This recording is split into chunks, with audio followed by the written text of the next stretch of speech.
So last week my roommate Dave bought a white noise machine because he said my typing was keeping him up at night.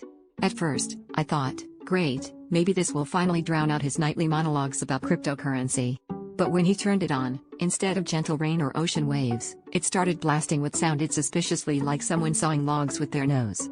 Turns out, Dave had recorded his own snoring and uploaded it as the only sound option, claiming it was comforting. Now every night I get to enjoy the dulcet tones of Dave's nasal symphony, only louder and on repeat.